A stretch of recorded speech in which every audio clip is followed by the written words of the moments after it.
I'm not seeing how that's a problem. Shit. God damn it. Do you silence your phone? No one ever texts me. Okay. Oh, shit. Hey, what's up, guys? Welcome once again to the Save Continue podcast. My name is Ryan Robinson. With me is Tom Shelby. Hello.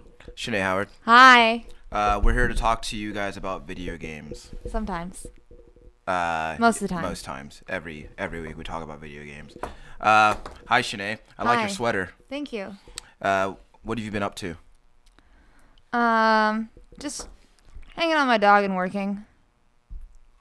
And, being boring, playing Final Fantasy still. Okay. Which Final Fantasy is that? 14. Okay. Man, we gotta do something about this camera angle. What do you mean? Is it that? Yeah, it's like, you look huge. Do I? Oh, I look huge because I'm sitting on my foot here. How's that? Better. Yeah. I'm sorry. Did you not like how tall and proud Ryan was? No. I don't like it. Oh. Now I feel it's weird because now I feel significantly smaller. Sure. We're small men. Yeah. Small man. I'm only about Mr. 5'7". I think Tom's 5'8". Mm-hmm. We're not big guys, but we I'm do what we can. I'm 4'11". That's cool. So are you? Is Final Fantasy the only video game you play now?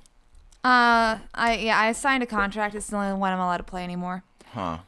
All right. So me and Berto decided to split a Switch for Christmas, and he bought the Switch. Yeah, bought Sinead it- gets the Joy-Cons and he gets the tablet. So that We neither bought of a- them we can got- use. We also got a Pro Controller and Odyssey, and we got this. And You so already got it? Berto already bought it. I already gave him my half of the money. Fuck yes. But Fuck yes. he wants to not open it until Christmas. But he already knows what it is. Sinead, just open it when he's not there. Yeah, open it. Do when you know he's how at many work. times I think about doing that? Yeah, So do hold it. on, is it in wrapping paper right now? No, it is. It's just in the box? It's in the Yeah, box. do it. All You you- can put it back. on the Just open- shelf. He'll never know. You can hook it up, play it, put it back. Because He'll never know. So like the box is probably it's probably taped closed. Right? It's not. They're It's not. not? No. You just open It's got the the box. little tab, the little cardboard tab you pull out, Yeah. but there's no seal on it. Yeah. You pull it out. Just open Yeah. the box. He's never gonna. Well, All you gotta do is make sure you wipe your fingerprints yeah, off the screen, wipe your fingerprints off. and you'll be fine. Just remember exactly how everything was put in the box. But you also have to act like really excited on Christmas when you open it again. And also tell him to ignore the fingerprints on the nice console. Yeah. Well, I mean, how excited is she gonna act anyway? It's like because there's like, you're not gonna act surprised because you know what it is and you've played a Switch before, so And I've been looking at it longingly. yeah. Oh, I want it so bad. I just Odyssey's a good game. Wait, so you got the Odyssey bundle with the red Joy-Con? no. He No. just got the regular one and then Well, Odyssey separate. did you I get? prefer the regular anyway. Oh well, here's the thing: is but- that the game it's shrink wrapped, right? Yes. So you gotta. I could just download some games and say they came with it. But then you gotta no. Well, yeah. It was a bonus. Well, we'll make sure. Why is it already logged into your account? I don't know, man. It came with that. I talked my to. 3DS did it. I emailed to Dr. Mario and he wrote me a prescription. Oh, I actually did play Dr. Mario this week because I have it downloaded on my 3DS. Yeah. Wait, Miracle Cure? No, the old Dr. Mario. Oh, man. Yeah, because I've still been playing. I've been playing Pokemon while I poop. Miracle Cure is the best Dr. Mario. Why is that? Because 'Cause you there's can cure certain miracles. power-ups and different modes that that add a lot of substance to that game. Oh. Well, it is so substance-full, though. I agree.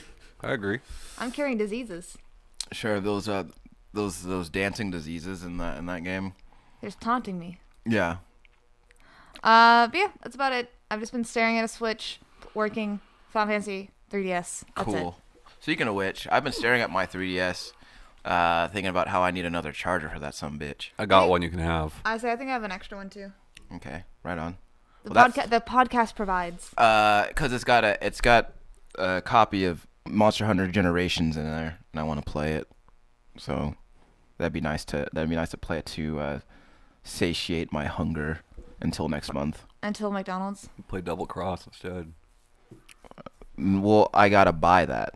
Oh, another thing. I downloaded the Monster Hunter beta, Uh huh. but You never played it.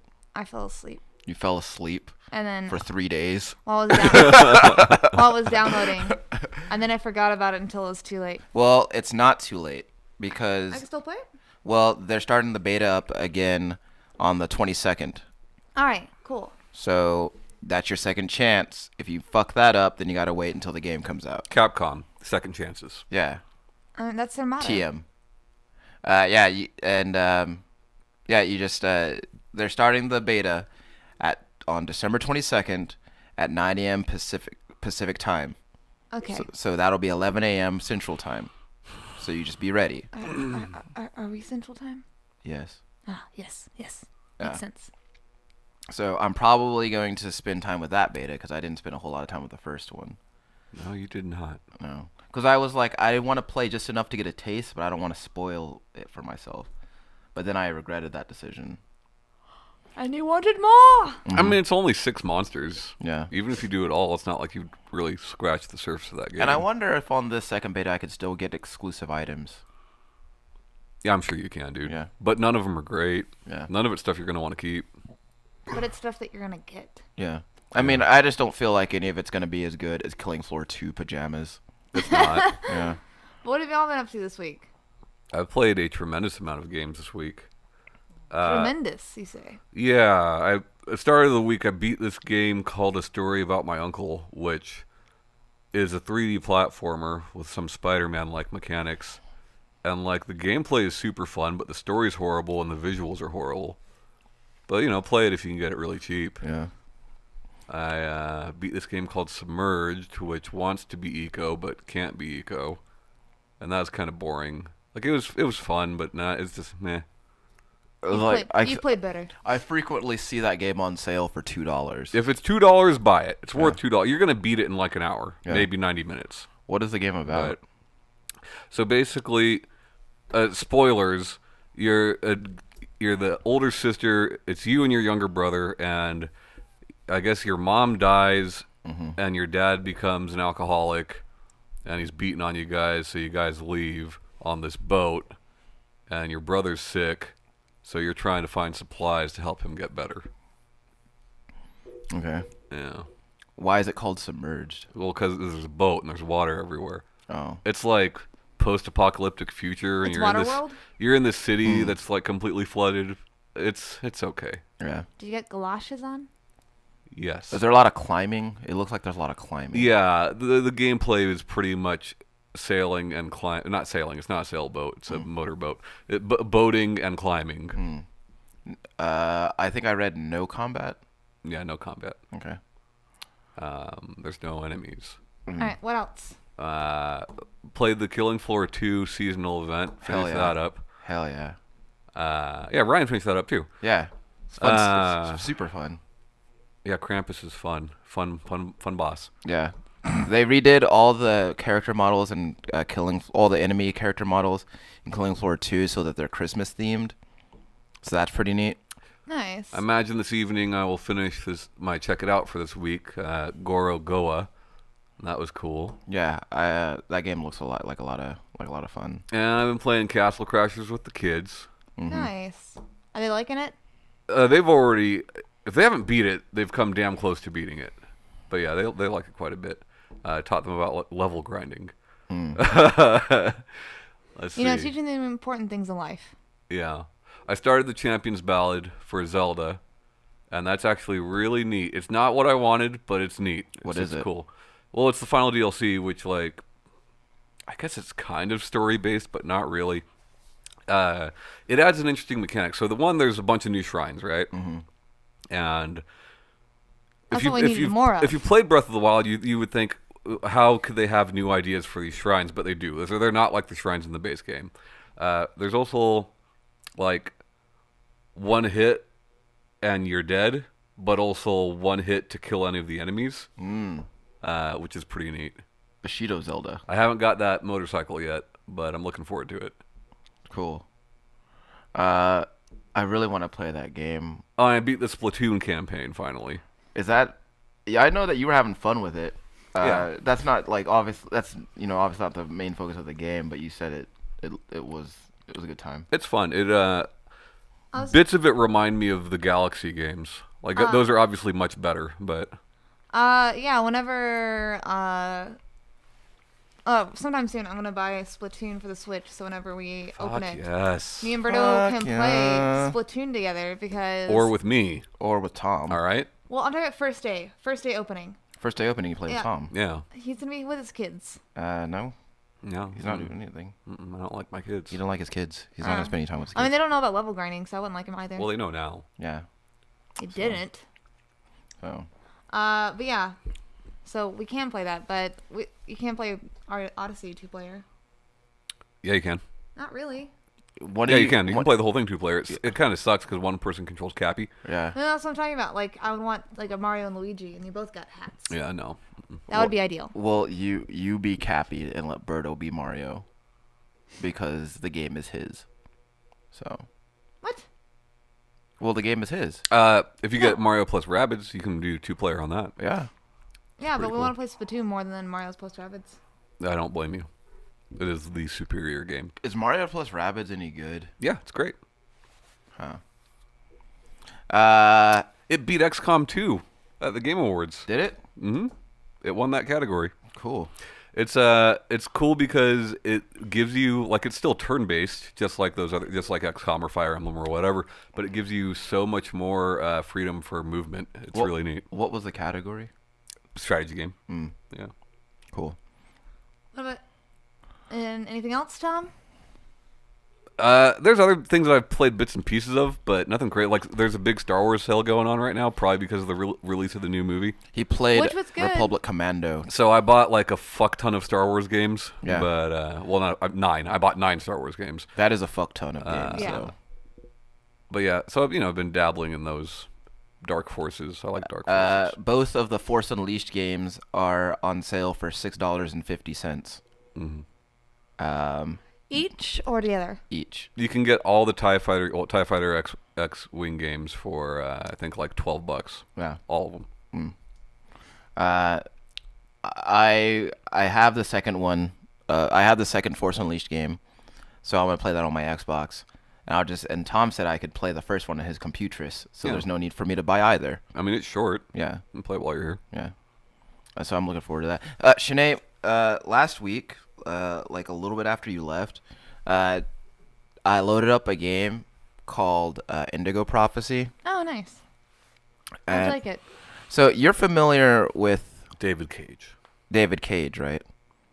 Detroit, Quantic Dream. Yes. Heavy Rain. Heavy Rain. Yes. Beyond Two Souls. Yeah. Yes. It's like that. It's before those. It's before those. This game came out in 2005. I purchased it in that year for the PlayStation 2, and I finished it that year. And this was my first time playing it in 12 years, and it was Tom's first time ever seeing it.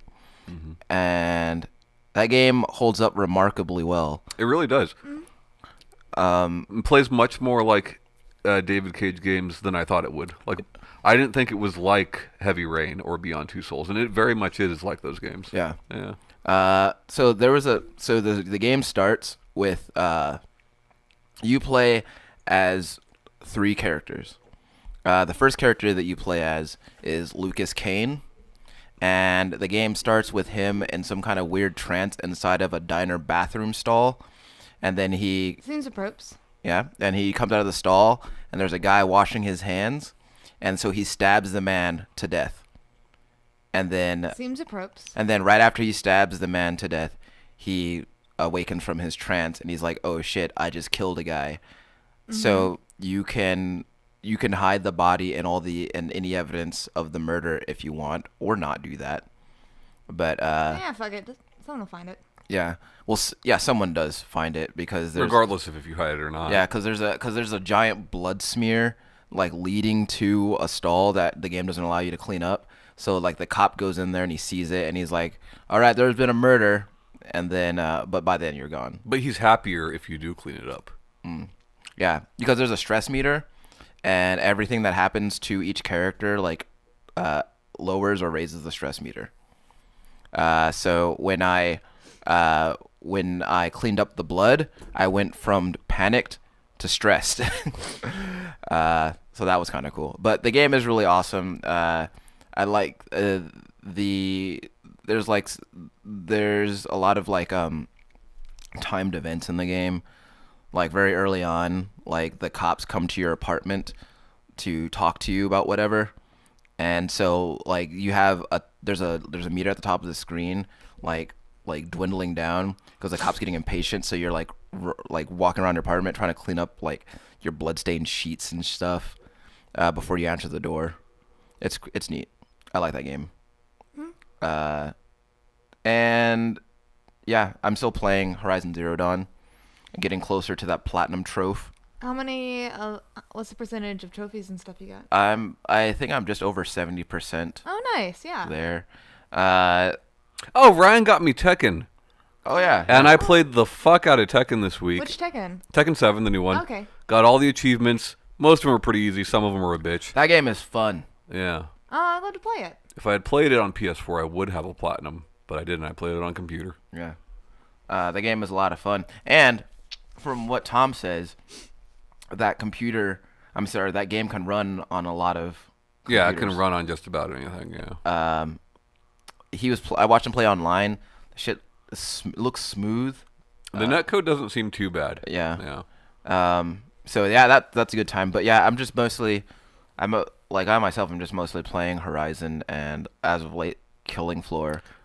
Because I really needed to do that event because as soon as Tom told me about the Christmas pajamas, I had to have them. Yeah. Yeah. So I did the event and got the pajamas.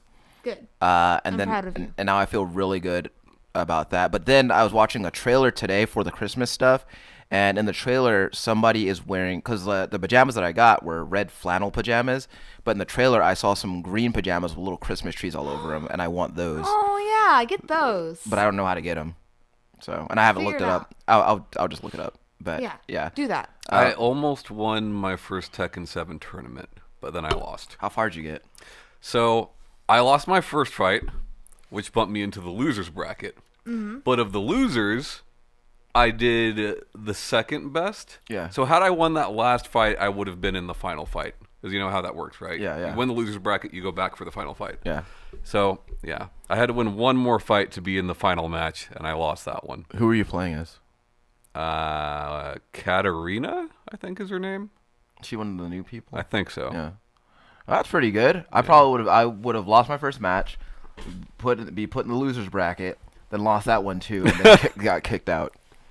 I like that they like. Is a tournament thing like a constant thing that's like, is that always going on? As far as I know. Yeah. As far as I know.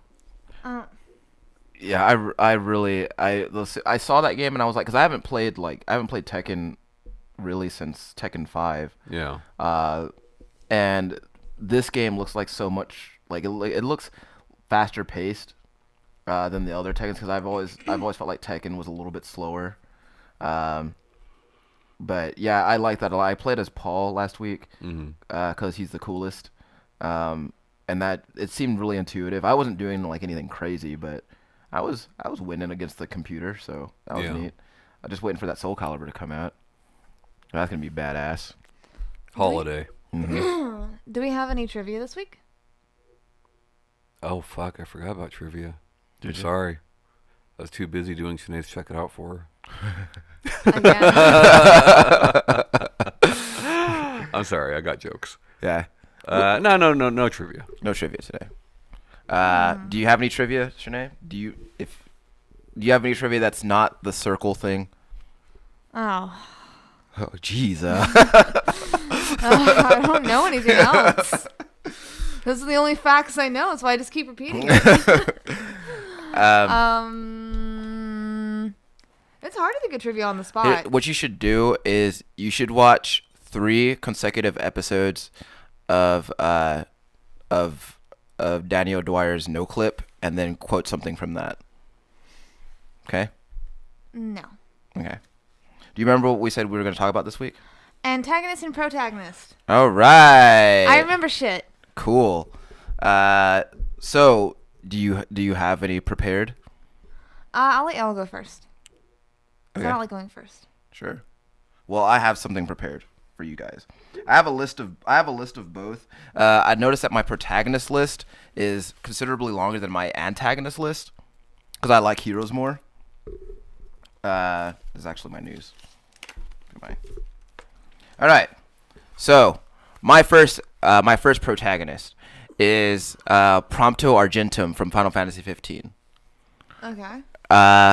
So here's the thing. What's funny, Tom? I just always thought, like, I have not played 15 yet, but like Prompto looks like the most boring one of the bunch. He's actually like you would like. I can see how you would think that, Yeah. but he's actually, in my opinion, he's really not. So the thing that I like about him is he's got this really troubled past, and yet like he grew into an adult, he became just like he's just always upbeat and he was always positive and he's always like trying to have fun and encourage his friends, and he's always seen the bright side of things. And it's like it's really refreshing, especially in contrast to Noctis, who typically more often than not is very down in the dumps, which understandably so because some stuff happens to him really like early in the game that like kind of sours his mood quite a bit. But Prompto is always like trying to keep everybody motivated, and there are times when the group is bickering and he's the one who's like, hey guys, let's not fight, remember we're all friends here, and like he's just trying to keep everybody together. And what? Stop fighting, guys. I don't know. The characters like that just don't do it for me. Okay, well, but yeah, he's just he's just really like, what's the word? He's just like one of those. I like characters that are just like you can tell they're just like genuinely good guys. Did they change his voice from the episode Dust Guy? Because I remember a lot of people hated the voice, specifically of Prompto, and they're hoping that it was placeholder. I don't know. Okay. Do you remember what his voice sounded like in that?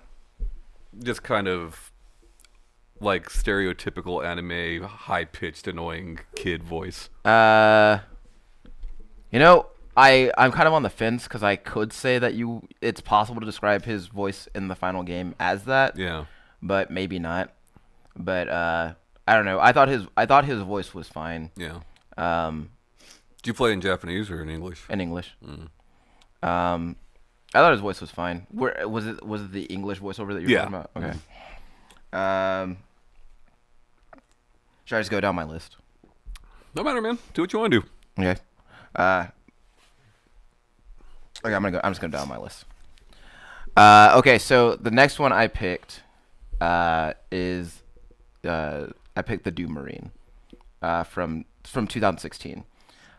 Not because he has he's not like a character per se, but he's a god. Yeah, he's the Doomslayer. Mm-hmm. I don't know. It's just like he kind of like what they did with him in that game is they kind of personified like just being like this like supercharged badass and kind of just no holds barred, just full throttle all the time. And I always thought that was really cool, especially like the way that like the mythology that they built around him. Yeah. Considering the fact that like up until that game, to my knowledge, up until that game, they don't really expound upon that character or like his origins or anything. And even still in 2016's Doom, like a lot of his stuff is like shrouded in mystery. Like they don't really talk about how he ended up in hell, like fighting the demons or anything. But like a lot of like the reverence that the demons have, or like more like fear that they have for him, and all the things that he did, like that you are cataloged through the like the tablets and things that you find. It's like really cool. It's like just like having that mystery surrounding a character, but at the same time like giving you just enough to like know that he's like really a badass. Yeah, I like what they did with it. I forget the director's name of the new Doom. Hugo something. Yeah, I know it's Hugo. I don't remember his last name. Anyways, he talks about the Doom Marine, and he talks about very early in the game, basically at the start of the game, when Optimus is first talking to you. Yeah. By Optimus, I mean that Dr. Samuel Hayden. Samuel Hayden. Yeah. It sounds like Optimus. Yeah, he sounds exactly like Optimus. When he's first talking to you, he talks about like so many players, especially for a game like Doom, Yeah. don't want to listen to that shit. Yeah. And the Doom Marine immediately just like smashes the monitor and keeps going. Yeah. And you talk about like that's the reason that for the Doom Marine to act that way. Yeah. It's kind of a reflection of what most players that play this type of game care about. And yeah, there's story there if you want to look for it, but it doesn't really matter, you know. Yeah, well, I mean, because I remember him talking about how, like, the first few minutes of the game kind of, they set your expectation for what that game's going to be. And, like, and I think that he subverted expectations because there was that talking. And so, like, you know, people might have set their controllers down for a second and then realized immediately, like, oh, shit, I'm playing the game already. Right. And that was a really cool, like, that was a really cool Hugo Martin way that they went about that. But yeah, I just like that character. I like the way he's represented in the new game, and it was honestly, and it's funny because honestly there have been more story heavy entries in the series. Like Doom 3 like had a lot more story than 2016 had. I mean, that's really the only one with much story. But at the same time, like I played that and I was like, oh, I didn't like have any feelings one way or other about the main character of that game, which is to say that like when I played this one, I'm like, man, this guy's super cool, and like his personality shines through in just the way that he approaches everything. Like instead of he doesn't like scenes where like he's like, all right, so you just gotta take that Argent core out of that thing real carefully, and he just like stomps on it and breaks it. Yeah. And just kind of just like I don't give a shit. Fuck this thing. I don't have time to be careful about anything. I got demons to kill. So that's one of the things that's awesome about him. But yeah. Sinead, have you? Because I'm about to go down this whole list. Mm-hmm. You want me to go down my list and then you do yours? Yeah. I've just been writing them down because I was like, I know characters. I was like, I'm so bad with names. Okay. All right. So next one I chose was BJ Blazkowicz.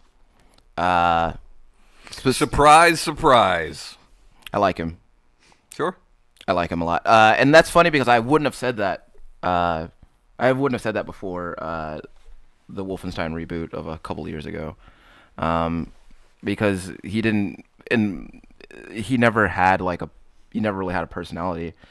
He wasn't really a character. He was a character, but he was kind of just there. Well, I'd say even with the New Order, and granted I haven't played that whole game, but I've played the majority of it. Yeah. Even with the New Order, like the writing in that game is significantly different from what the new one seems to be.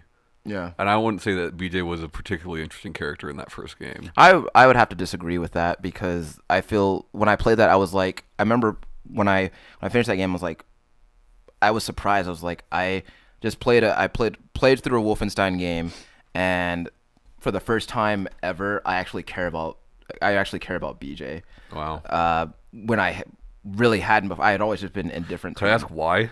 I liked his personality. I liked his story. I liked the dialogue that was written around him. I liked basically the way that he carried himself throughout that story, and he was just kind of, he was like just honor bound, like loyal soldier that we hadn't really seen shine through before. Yeah. And I think that they flesh him out considerably more in the new Colossus. Mm-hmm.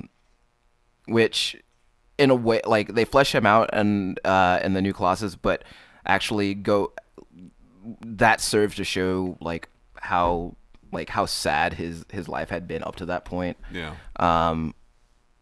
In a way that like I found myself like actually feeling emotionally moved by a Wolfenstein game, which I never thought in a million years would ever happen. Like there were there was a scene in particular that I was just like that actually got me a little choked up, which I didn't imagine would ever happen in a game like that. Just because, like, especially considering the fact that, like, playing Wolfenstein up to this point, like, I was fighting cyborg Hitlers and, like, flying torsos and I shit mean, like there's that. still a bunch of ridiculous shit in there. Yeah. It's not that far off from that. Yeah. But it's funny because you mentioned two reboots of id properties, one done by id, one not done by id, that are on opposite ends of the spectrum. Yeah. So like, it's like, which do you prefer? Because you talk about like Doom and like there's very little context there, Yeah. and you talk about how moved you are by Wolfenstein, like which one? It's a mood thing. Yeah. It's honestly a mood thing because like the action in both is like super fast paced, right? Right. But there's a lot more like conjecture and Bless you, Sinead. and context around what's going on in Wolfenstein. So it's kind of like, am I in the mood for that, or am I in the mood just to like just shoot demons? No, I for a get little that. bit? I get that. I love both of the games a lot. I think that if I was forced to choose between the two, I'd probably end up choosing Doom. But that being said, like I love both of them immensely. Kazuma Kiryu from the Yakuza series. This guy was somebody that I was only introduced to in the last year because I'd only ever played Yakuza. I didn't play Yakuza until like I think January of this year, whenever Yakuza 0 came out, somewhere around there. And I knew who he was, but I'd never played a Yakuza game before. And then I played Yakuza 0, and like he's always like he's like a big brother / dad type of guy, and but he also always finds himself in these like ridiculous situations. At some point in Yakuza 0, he finds himself embroiled in some weird plot involving like an underground panty selling ring. Yes. And like it's his like As it happens. he takes it upon himself to like unravel that whole thing. As you do on a Tuesday. Or like one time he goes he finds himself like he goes to a restaurant, and then he finds himself in a commercial, and then by the end of that subplot he's the producer of the commercial, things like that. But at the same time, like with that silly stuff going on, the way that he handles like his familial conflicts within his former crime family, and how he like handles like the concepts of loyalty and betrayal that he constantly has to deal with like all the time, and manages to like still keep his morals and composure. It's really impressive. Because I look at that stuff and I'm like, man, I would have caved like a long time ago, because like this shit is fucked up. But no, he's stoic, like for the most part. But then, when you mess with his friends or mess with his family, then he just goes berserk, and it's just awesome. Like especially, and like that he's about to go berserk because he'll rip it. He always like rips his shirt off. Like to do the really serious fight. I'm like, oh man, it's about to go down, and it's just like, and he always reserves that for when people really piss him off, and he's just like he's weird because he's as wooden in a lot of ways as like Hank Hill, because Hank Hill's like really uptight and he's like really by the rules all the time, and Remember when Hank Hill played Grand Theft Auto? Oh yeah, what was it? Propane. Yeah. But yeah, and so like he's very much like that a lot of the time. Yeah. Because like when you bring up like stuff like sex around him, he's like, that's a little bit more than I wanted to know. So he's kind of like that, but at the same time he can be flexible and he's like friendly. But yeah, and I didn't think I would like him this much. I didn't think that I went into Yakuza specifically because I had heard because I heard like the fighting in it was fun, and there was like a lot of mini games and shit. So I went into it because of all the stuff that there was to do, not specifically because of that character. And I'm gonna bless you. Bless you. Oh. I'm gonna skip a few. I don't have to. We can go long. Yeah, I don't want to monopolize the conversation. The last one I think I'm gonna talk about is Senua from Hellblade. There hasn't been a character that I felt in this generation anyway that like that I've watched struggle with the things that Senua struggled with, and her With those specific things. yeah, Yeah. and like in her like very specific and particular way, and like Psychosis. yeah, and you like going through that game and watching all the stuff that she has to like fight through and like struggle with, and she just keeps going. It's inspiring as hell, but at the same time it's like super tragic to like watch that happen to somebody. And I think that one of the things that really stuck with me is like her constant bids to overcome like what is happening to her, and how she because there is a little bit of fighting in that game, and she seems to be able to deal with the foes that come at her from the outside more easily than she can deal with the foes that are in her head. And watching her deal with that was in like such a believable and realistic way was like to me one of the most important video game experiences that I had this year. And I don't think that I'm going to see a protagonist like that for a while, but seeing that one, I think that she was written really well. I think that she was acted really well, which has impressed me because you told me, Tom, about how the actress that portrayed her wasn't even supposed to be the one they hadn't intended for the actress that portrayed her to be the one that played her. She's played both. I mean, it's performance capture. Ninja Theory is the studio that created performance capture in that way, and it's Melina Juergens, their video editor. Yeah, but she was supposed to be placeholder, and they liked her so much that they just kept her for the whole thing. Yeah. That's one of those. She's one of those. Hellblade is one of those games where like I feel like I describe it in like a very I describe it with like very broad strokes, and because it's but you have to though, right? Yeah. You don't. It's short, Yeah. and you don't want to spoil it for people. Yeah. But a lot of times when you say Hellblade, all I can think about is the cover of Soulblade. Mm. Oh yeah. I just think about Beyblade. You mean the game? not true. The game about the spinning tops? That's who's gonna talk about a protagonist. Beyblade's my favorite protagonist. I've never watched that show, but I'm like really surprised that they managed to write a whole fucking story about spinning tops. Sure. Well, they have like in the show, like they have like. Tanae knows all about it. No, my nephews. They have what? My nephews love them. Yeah. They have like beasts that pop up. Like so, you have like the little medallion on top of the top. Okay.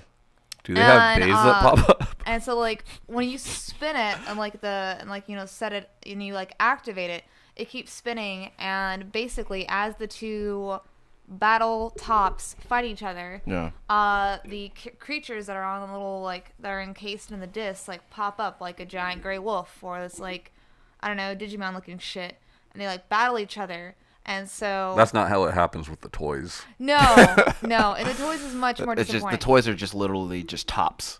But yeah, so the show, the show's a lot more interesting because I imagined it was just Yu-Gi-Oh with tops. Yes, it's basically Yu-Gi-Oh with tops. Okay. Yes, 100% is base. Yeah, but it was fun. Basically, I never should have brought up Beyblade. It was fun playing with my nephews because the tops had cool little add-ons that you can do, and they had parts and you could stack them, so you can give them giant long blades because that's what kids need. Beyblades. Are they all the blades called Beyblades? The titular Beyblades. The actual titular blades. But yeah, so with me and my, it's sometimes when the boys would napping, me and my sister would just play it because it was fun. BattleBots. That's not BattleBots at all. Yeah, that sounds a lot more lame than BattleBots. It is. You got your list? I got a couple. Okay, let's hear them. So I have actually a big problem with not liking most protagonists, which is why because you're a bad girl. Because and some of that unconsciously drives me to playing a lot of games where Sure. it's like a blank main character that you just like can put, or it's avatar for you. Mm-hmm. So some of my protagonists are not the main protagonist. Sure. In Bravely Default, I did not love Agnes, who kept Which one is that? she kept saying her name was Anies, but it's Agnes. NES, Anies Ani. in the game. It was Nintendo. It was one of the things that pissed me off in the game. Like, What does describe her? Because I don't. Cause she has like long black hair, a cute little like it's either navy or a black dress, and it has like a white apron on the front of it. Agnes. Her name's Agnes. Right. That's an But old she- lady name. But she goes by Anies. She's like, oh, Anies. Fuck him. She speaks in the third person like that. No. Oh. Well, she's a little fairy thing. Oh, okay. Yeah. Anyways, so but you play as Tiz, who is like the shepherd, and your like town and stuff gets destroyed, and you're the only survivor. Mhm. And like you find her, and she's like gonna help save the universe, and you're helping her along. I like him. He's like.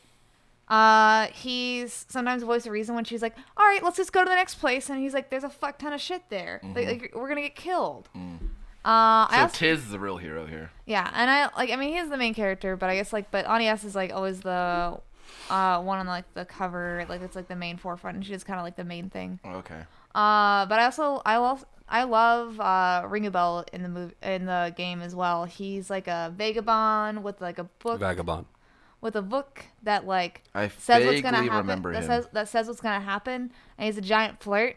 Oh, yeah. And That's cool. And like he's just like a scoundrel, and like I like him. Yeah, he, he like, sounds adds like a he adds a lot. badass. He adds I like him. He has a lot of personality in Yeah. there, and adds a lot of jokes. Especially with Adea, one of the Medea? Adea. Man, that Medea game. Bravely, rad. Bravely Default Medea's comes to town. Cool. Bravely Medea. Sorry, Tyler No. Perry's Bravely Default. Sure. Sure. Medefault.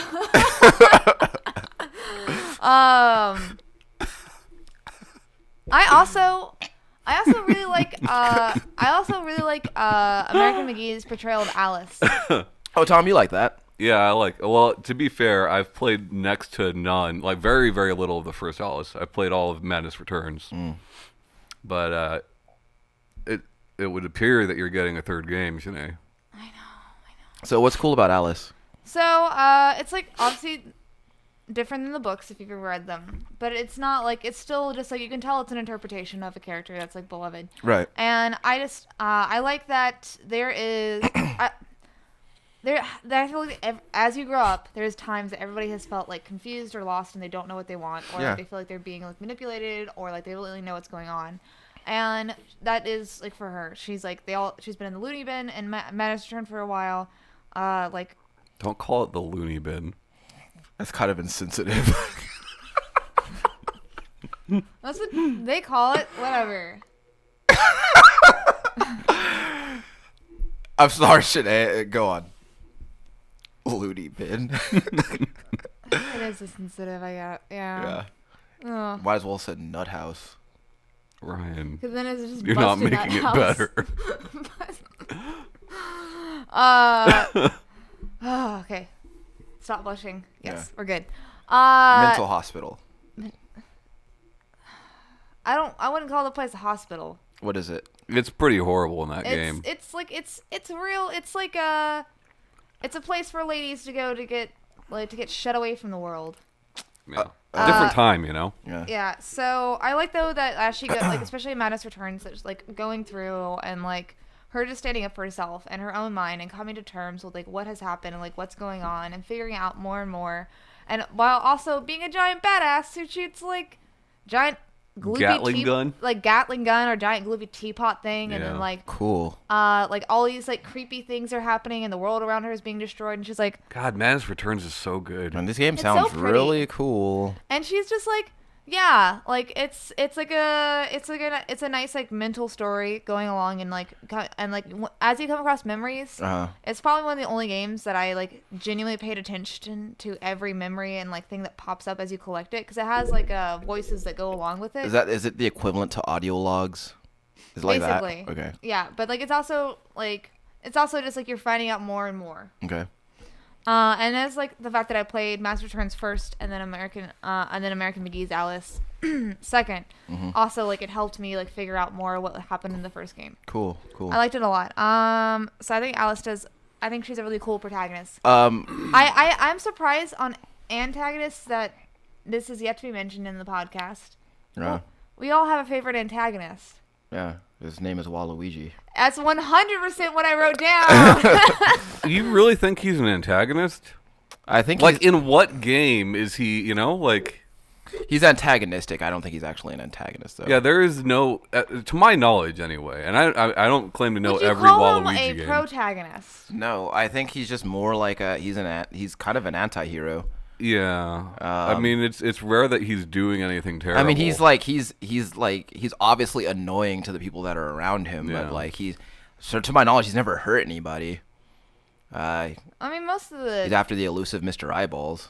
the villains in Mario don't really hurt that many people.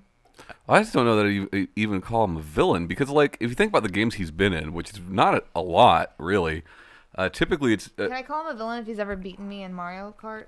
well, sure, but I mean, if that's the case, then I'm sure Mario's probably a villain.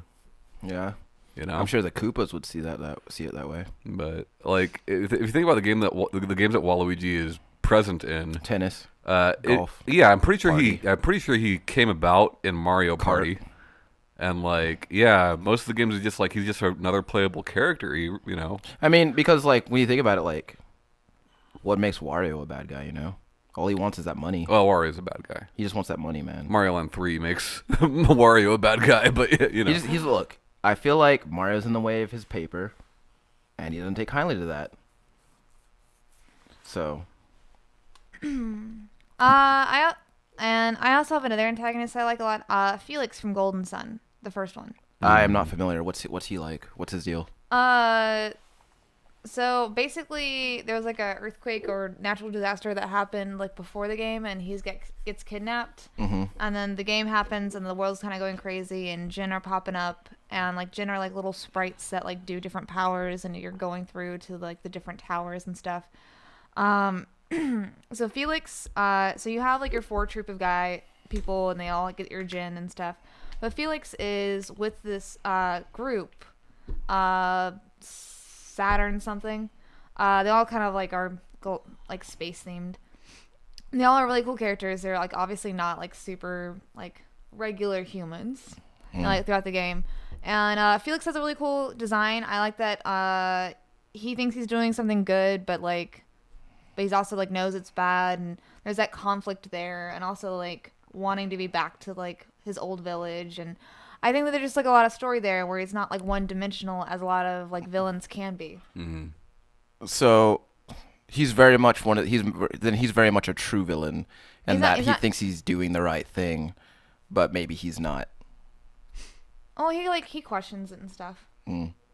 And And so, there's like a tie between him and like your main party and stuff, and like I don't know, it's nice like he doesn't like, because sometimes that trope, yeah. that person can be very annoying, and you're just like just shut the fuck up and make a decision.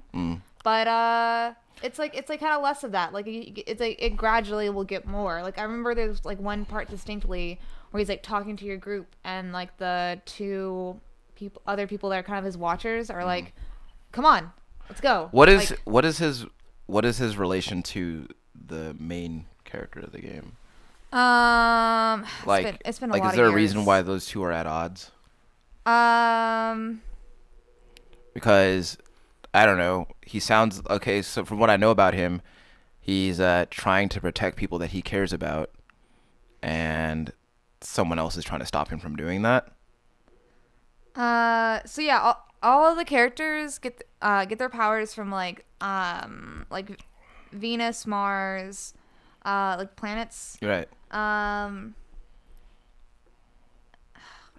How is Felix? I feel like Felix is like Isaac's brother.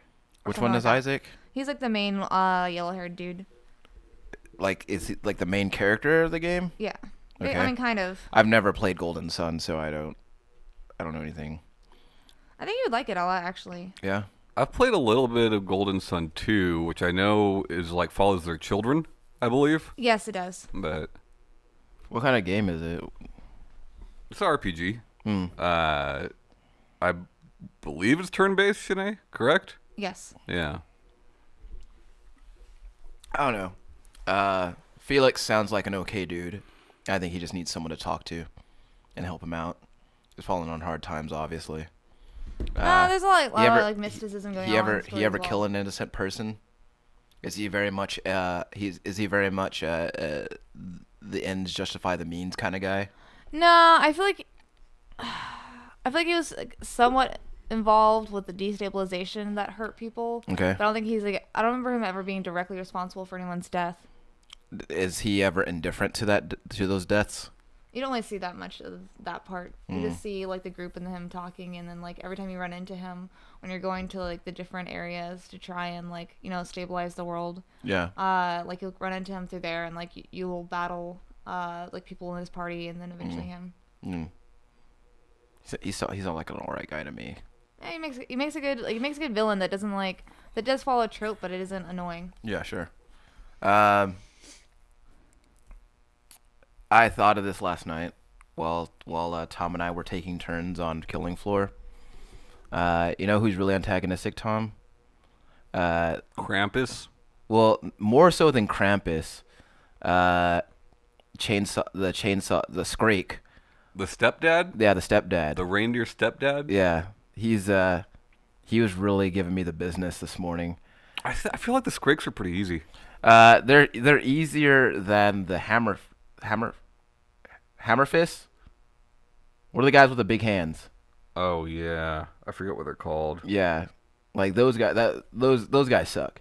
Yeah, those are the worst. But like the Scrake gets you in the he gets you in the corner, and like if you get caught in a reload animation, that's game over for you. Well, I mean, you play as Commando, or at least you have been for the most part. And that's so heavily ranged. Like, the only thing that's more ranged than that is, like, the fucking sharpshooter, you know? Yeah. So, like, I feel like you should be able to drop him, man. Yeah. You know? Well, we've also established that I'm bad at video games. You're not. You always say that, but you're not. I can't think of a game I'm good at, but I just like to play them, you know? Yeah. Tom. What? Do you have any mentions that you'd like to make? Yeah. I like Manny Calavera quite a bit. So what's his Grim Fandango? What's his deal? Like, what kind of guy is Well, he's a travel agent. right And, for the recently deceased? Yeah, and he's just trying to save this recently deceased Mercedes. Yeah. The lady's name is Mercedes. Yeah. Okay. But I don't know. I think like comedy in games is very difficult to do. We've talked about that before. Sure. And I feel like the writing for the whole game is good, you know? Yeah. But like you get this weird mix of Casablanca and comedy and fucking Day of the Dead like Yeah. all mashed together. And it just makes for a fun time, and he has these little quips and sometimes makes fun of himself, but not too frequently, you know, Yeah. and like he's just very well written. Is he particularly heroic? He- Or is he just kind of like There's some heroics there. or is he just or is he more like I'm just doing my job kind of guy? Well, no, because he's really not doing. I mean, I guess yeah, technically he's doing his job, but like it's very, like, it's almost as if things kind of, for the most part, just happen. Yeah. Right. Like some things are intentional, but you also spend like years, just doing things that aren't really of any consequence, or not intentionally of any consequence in the game. You know. Right. For a similar reason, but also a very opposite reason, I like Abe from Abe's Odyssey quite a bit. Yeah. Because comedy is hard to do in games, but he does like we've talked a lot about. I mean, off the show, we've talked about like Charlie Chaplin and how like Tim Roth in Four Rooms drew inspiration from that. Yeah. So like, if you haven't seen Four Rooms, Tim Roth's character is bellhop, who has very few lines of dialogue, and he tries to be as comedic as he can through mannerisms. Right. And that's like all that Abe is, you know. And I like that a lot. The fact that character animations could be so good, that just the animations alone can make you laugh. Right. And the fact that like that whole game is like, I don't want to get 8. Yeah. You know? Yeah. But And like it's like I don't want to get 8, and along the way I'll try to help other people not get 8. right, yeah. So I like those a lot. Yeah. As far as like deeper characters, I like Gwendolyn quite a bit from Odin's Sphere. It's very romantic, very brave, and defying her father and all that, and like it's good stuff. Like, in what way is she defying her father? Well, her dad's Odin, Right. and like She's the sphere. The titular sphere.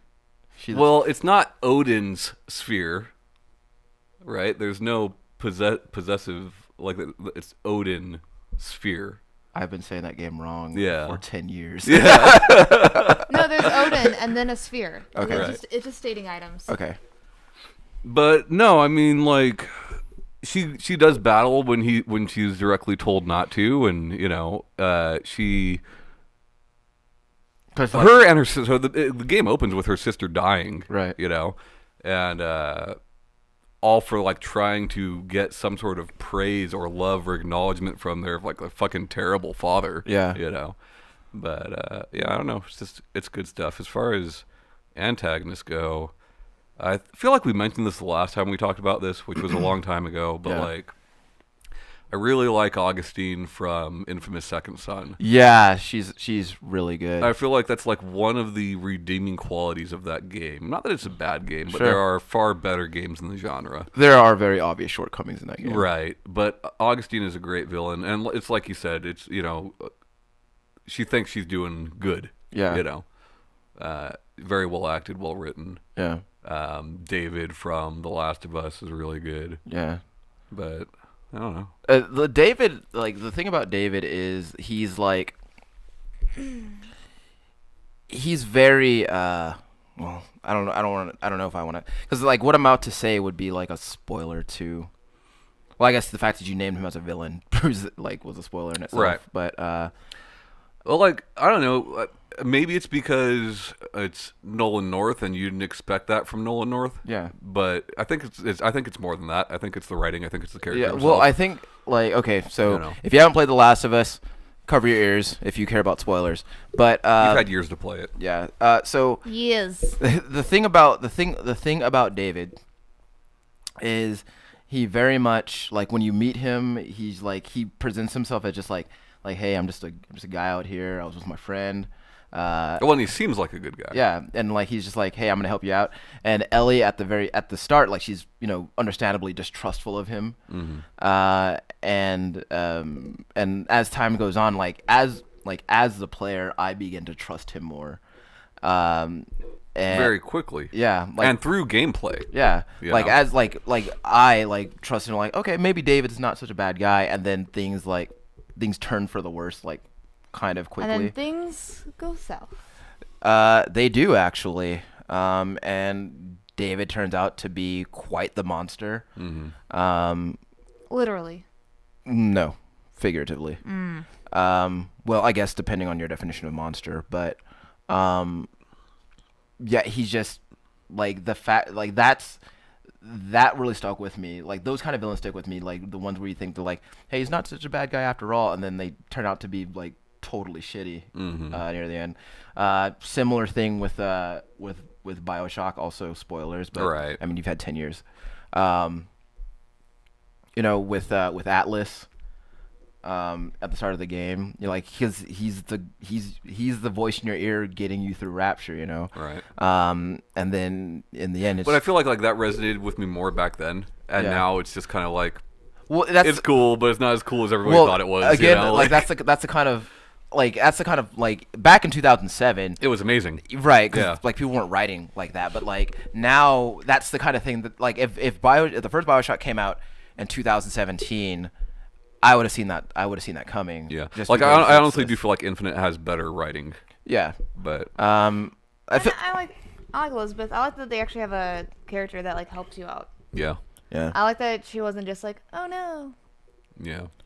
Well, Oh, I forget the you bring up BioShock. I forget the fucking guy's name, but the guy the guy that you're playing as in Minerva's Den, BioShock 2, Minerva's Den, is fan-fucking-tastic, and that whole story is like super crazy because it talks about the early Big Daddies, right.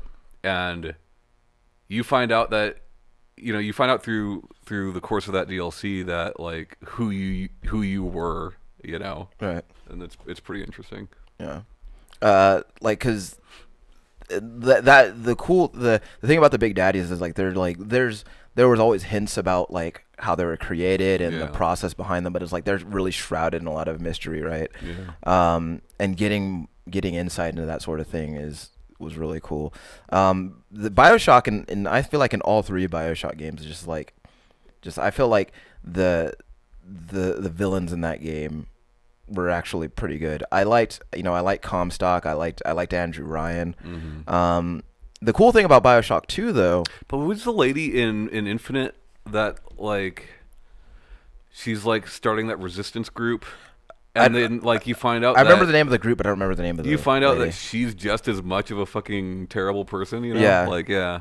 Yeah, so it's like it's that whole that's another thing I'm kind of over, is like the whole lesser of two evils kind of Yeah.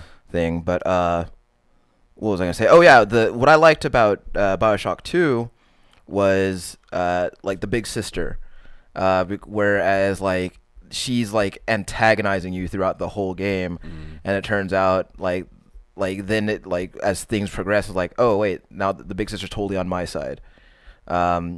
And that was a cool like way to turn that on its head too. By the way, this topic was given to us by James Sandusky, so thank you, James. Yes, thanks. Yeah. And the reason I say that is because we were also talking in Discord about Metroid, and I brought up Fusion, and I forget what the name for it is, but the evil Samus. Yeah. I love characters like that. That makes that game feel so different than any Metroid game.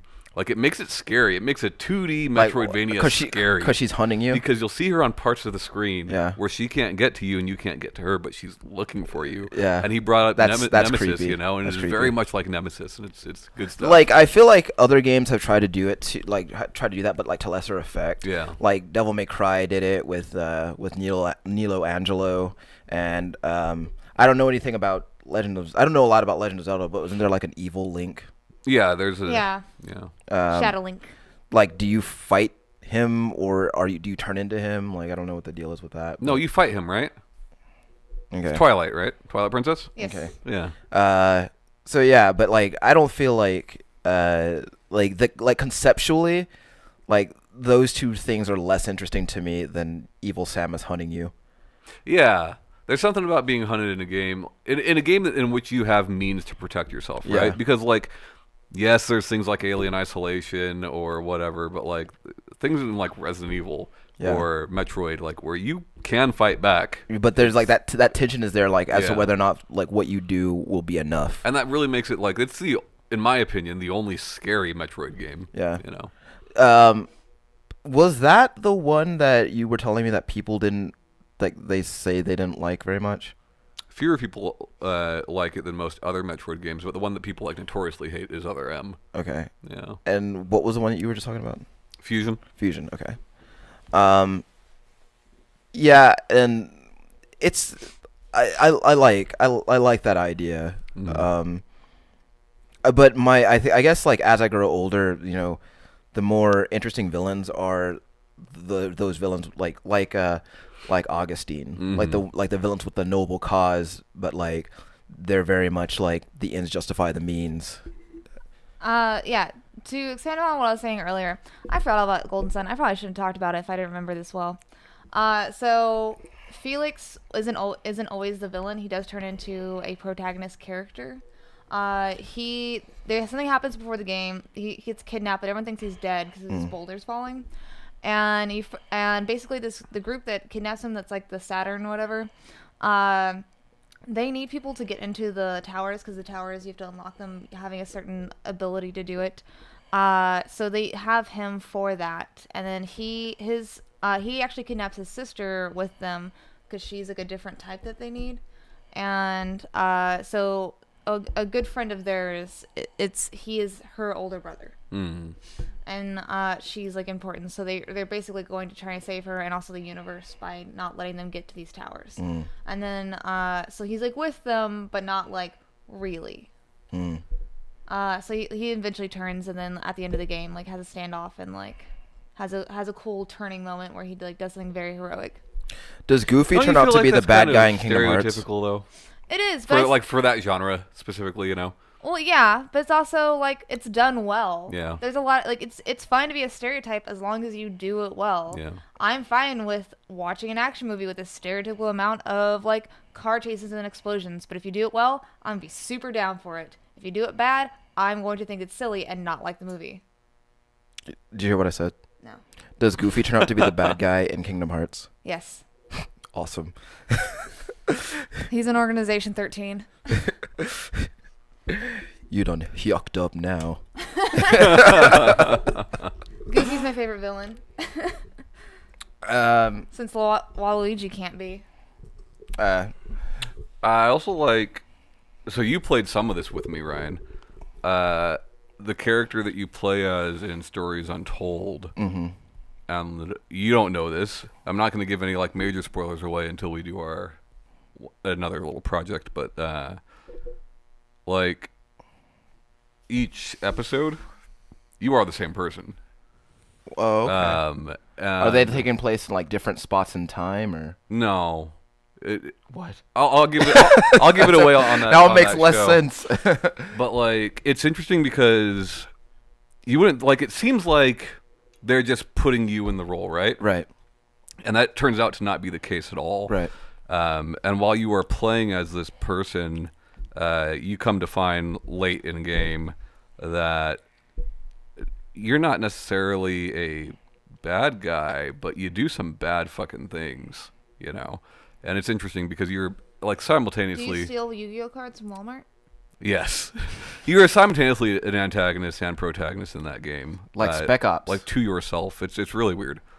Yeah, similar to Spec Ops. Yeah. Surprised you didn't bring up Spec Ops, but yeah. Yeah. I went through 2 of the episodes with you, and I watched you the first one.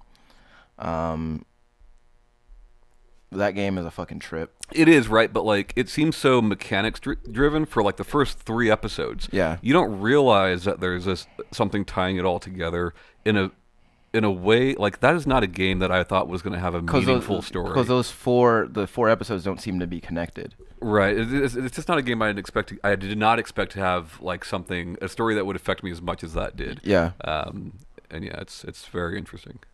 Like just off like as a side note, I'm gonna say that my favorite Let's Play that I ever watched you do was for Plug and Play. Who is the antagonist in Plug and Play? Are you the antagonist? The finger. I don't know. But yeah. And it's also like, while depending on who you are and your life experiences, the character that you play as in Stories Untold can be like painfully relatable. Yeah. You know. And like it's in the character, you know, in Stories Untold is like they don't speak. Mm-mm.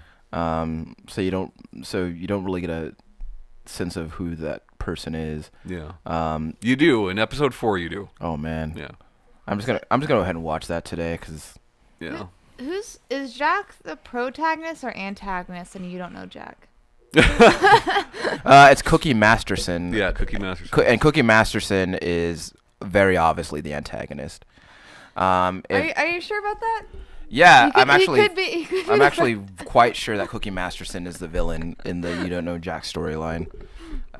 Your lack of knowledge is the villain. You're the bad guy. No, Cookie Master, like, I couldn't remember if we talked about Cookie Masterson's puns and humor and whether or not you like it. I like it.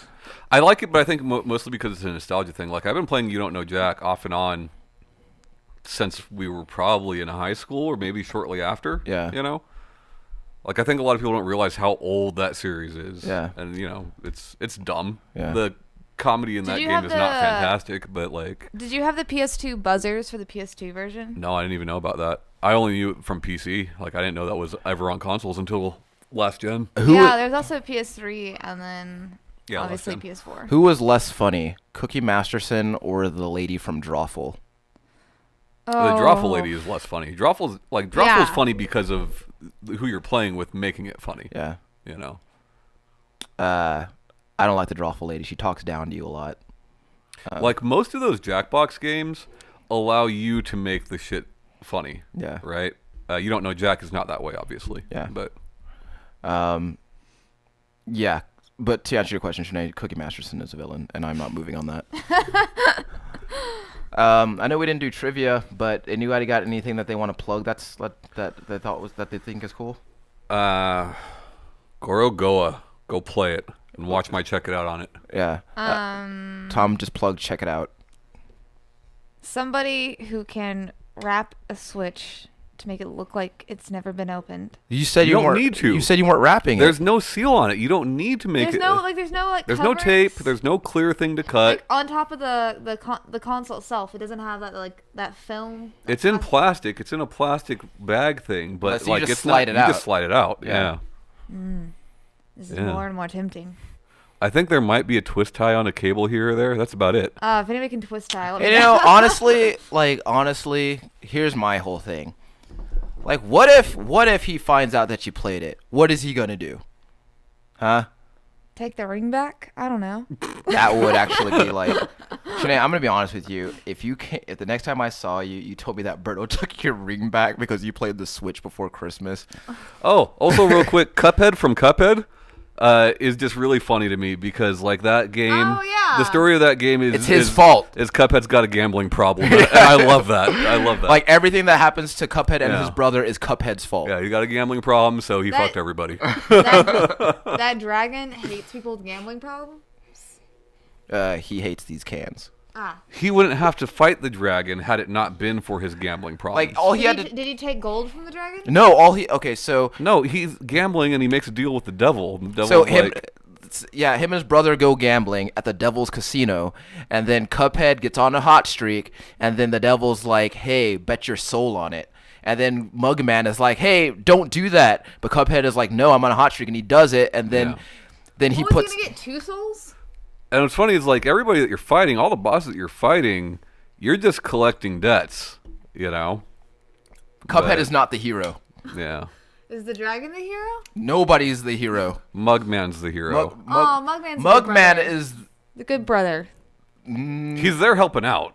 but only. He was thrust into a shitty He situation. told Yeah. his brother not to sell his soul or lose his soul. Brother does it anyway, and he stands by his brother. Right. Good guy. Right. Well, He's a isn't ride or die. isn't Mugman's soul also in peril, or just Cuphead's? I'm not positive, but either way, it wasn't his fault. No, it wasn't his fault. Yeah. Mugman is a good brother. Cuphead is a shitty person. Yeah, Cuphead is a terrible person. Mugs are better than I feel like cups. this is warranting a more in-depth analysis of Cuphead. It's just really funny to me. Yeah. Like, cause you know, it's a game that's not meant to have a crazy story. Yeah. But like, they could have done. Oh, you're just going to save somebody, right? Like Yeah. like a lot of They these could other have done games. But they're like, no, you've got a gambling problem, Yeah. and I like that. Yeah. I wonder if the conclusion of that game is he just goes back to gamble again. I couldn't tell you. I haven't beat it yet. Kind of like. Where are you stuck at? The dragon. I can beat the dragon no problem You on the just want to- lower difficulty, but I want to do them all on the harder difficulty. Just gotta do it hard. Did you ever play the? Well, you can't beat the game without doing them hard. You have to do them hard to beat the game. Gotta do them hard. Sinead, did you ever play the arcade light gun game Carnival? That game's awesome. That sounds really familiar. Is there like on the sign for it, like on the thing? Is it like have like the Ferris wheel and like creepy clown face? There's a creepy clown face. I don't remember the Ferris wheel. You got a shotgun. The light gun's a Like shotgun. behind the sea, I feel like Yeah, basically the premise of the game is that this guy and his sister or his friend, I don't know what their relation is, they're playing some arcade game and they get sucked into it, and then they got to fight for their lives to get out of it, and then after they finish, at the very end, they put another coin in the game because they're fucking addicted to murder at that point. Damn. Yeah. So I feel like Cuphead is like that. Check it out. Yeah, we'll see. Anyway, I think that is it for this week, guys. Once again, thank you for spending the last hour with us. As always, we have fun talking amongst ourselves in front of you. If you want to hang out and interact with us, the best place to do that is in our Discord channel. The link will be in the description. But until then, until next week, my name is Ryan Robinson. That there's Tom Shelby. Bye-bye. That's Shanae Howard. Bye, guys. See you next week.